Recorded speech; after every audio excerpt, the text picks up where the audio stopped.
Fuck you, Glenn!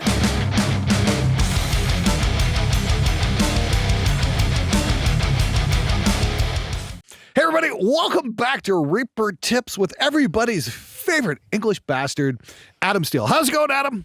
Very well, thank you, sir. Hopefully next week's going to be better when you're not on the fucking show anymore. Just want to say thank you so much for showing us all interesting and amazing stuff about Reaper and just showing us what we can do.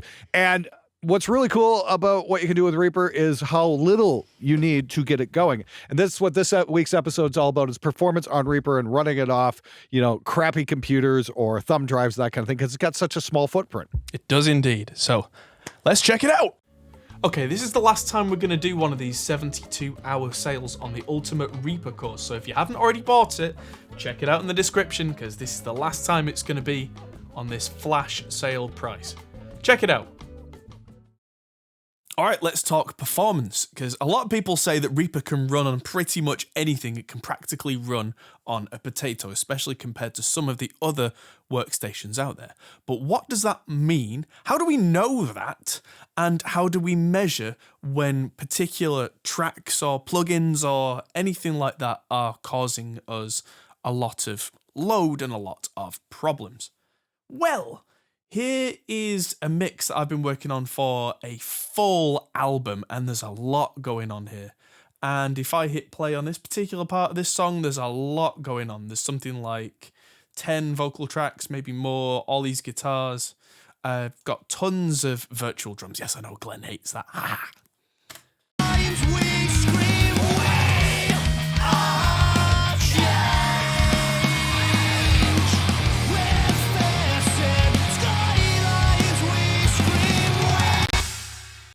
I'm just going to stop there. How do we know how the computer's doing? Well, the performance starts up in the top right corner with this little string of numbers here, which is the sample rate and bit rate that we're running at, how many channels input and output we have. Then there's the samples, which is our latency for the buffer that we've set, and how many input and output milliseconds that is taking. That is related to performance, and that's also related quite strongly, not to Reaper, but to your audio interface that you have. Arguably speaking, the better your interface is with the computer that's sending out audio, the lower you can have this latency by having a smaller buffer sample. That's going to up the amount of processor usage on any machine that you have. And the way that we see how much we're using right now is we go to View, and a little further down here is Performance Meter, which on Windows, the shortcut, and I use this far too often, is Control Alt and P. I believe on Mac it's Mac Alt P. So the same, but swap Control Alt for the Option Mac key thing. And that brings up this window. And this tells us a lot. Right now, it's telling us the amount of CPU that Reaper is using while I'm not pressing play. When I press play, that is going to go up. There's disk read and disk write, it tells us, which usually isn't nearly as much as you think. Even recording 100 tracks at 96K 24-bit won't max out a regular spinning hard drive, because audio over time isn't, like I say, it's not as big as you think. If you've ever filmed like a big 1080p video or a 4K video, that will dwarf the size of that. So that's not a problem. And then it tells us how much RAM we're using, which is usually not very much, but when you've got sample libraries included, that can start to swell up, which will also give you an indication of things like how much RAM you're going to need in a system. If you've got I've got 16 gigabytes of RAM here, and I've got a good 4.5 gigabytes free, despite the fact that I'm running an entire album, and I'm actually recording this on OBS on this same computer right now. So I know that unless I suddenly start doing orchestral work with crazy sample libraries, I don't need any more RAM than that, which is a good thing to know. And then it tells me how many effects I've got. I've got 131, because this is a busy mix. And that's taking just under 50% of the CPU for the effects. Surprise, surprise, on most computers, the effects, the drum samples, the EQs, all that kind of stuff is what takes the bulk of the processing. And over here, it breaks down exactly which channels are using the most processor usage. Hey everybody, just breaking into this tutorial to remind you that the Pro Mix Academy Summer Insanity Sale is going on right now. We've got all kinds of insane deals going on, including the Everything Bundle, which is every single Pro Mix Academy course, which is going for about $497. That's like $2,500 off the sticker price or something insane like that. We've also got the Ultimate Rock Mixing Bundle, which has got Motorhead, Galacticon, Aquabats, all my stuff, including Total Heavy Guitar.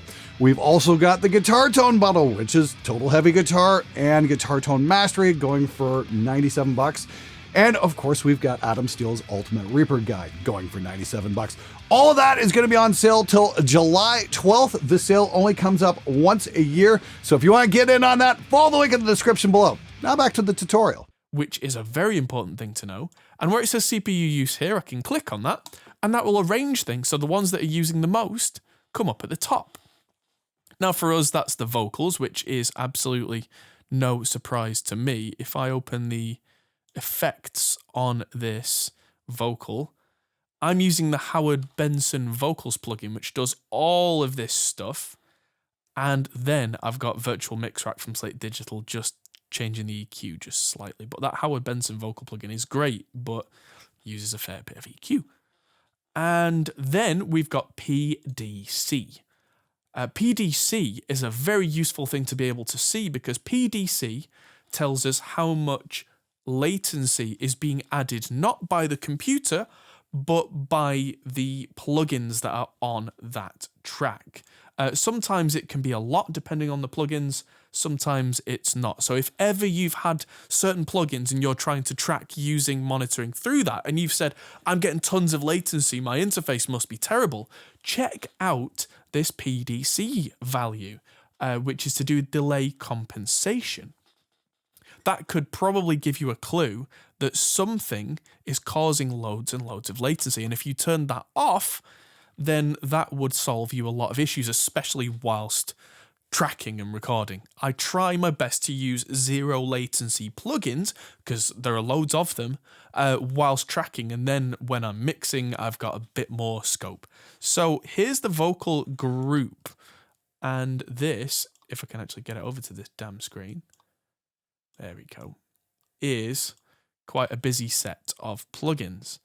And on each effects panel, you can actually see, if I click on a specific plugin, like True Iron from Kazrog, I love this thing, but down here it tells me exactly how much CPU usage this one plugin is using, which on this computer, which is a few years old now, it's using 0.5% of the processor, and it's adding 3 samples of latency, which isn't very much. It's 3,000 something total. That's a lot. The problem that you have to know is, depending on what interface you're using and what setup you have, if this is 256 samples of latency we can see up here, it doesn't matter that this plugin needs to use 3 milliseconds, 3 samples of latency. It has to use a block of 256. If I turn down the latency on the interface, this will still only ask for 3 samples of latency, but it'll use 128, 64, however many that is. And then virtual tape machines is a good example. This uses 1,882. So this, I can't use this when I'm tracking because it adds a big delay. But it's not about the processor usage, because this only uses 0.5% of this processor. It's about the latency this plugin needs to try and make it sound like real tape. For whatever reason, it does that. Virtual Mix Rack doesn't add any latency. You can see the nice little 0 number here. Aosis's de-esser adds quite a bit of latency, and then I've got a bus compressor there, which doesn't add any either. The Slate stuff's really good for 0 latency, or at least adding 0 latency. That's the thing. Now, this computer, like I was saying, is a quad-core Intel 6700, so it's relatively powerful, and of course, it's got a full mix going. I can run Reaper on one of those little Raspberry Pi credit card type little machines, and it will handle several tracks until you start really loading effects on it. You can run it. I've actually run Reaper 4 on one of the old Macs, the old kind of flat screen on a stick kind of Power Mac G4s. You can run it pretty much anything, and you're really then limited by the interface you have and the amount of effects you can load onto that processor. One more thing that's worth talking about here is the CPU percentage. Your CPU is dealing with a lot when it's doing real-time audio. A lot of the time I hear complaints from people saying, well, my CPU meter's got up to 70%, but when I get above that, it starts to pop and click. And unfortunately, guys, that's generally just something we have to deal with. Because above a certain percentage, it doesn't matter how much you have left. With a multi-core computer, it's then going to start struggling to process all these hundreds of tracks and get them back out in real time. This is why we start to need more powerful computers when we do things all live. And I personally like to do everything all at once, which is why you can see over 100 tracks here and the entire album in a single project, which, yes, that's insane, I know. But for this project, it kind of worked because I did all this live. Anyway, the thing that you can see if I open the performance meter again is, yes, it was using 50% of the processor. If I hit play again,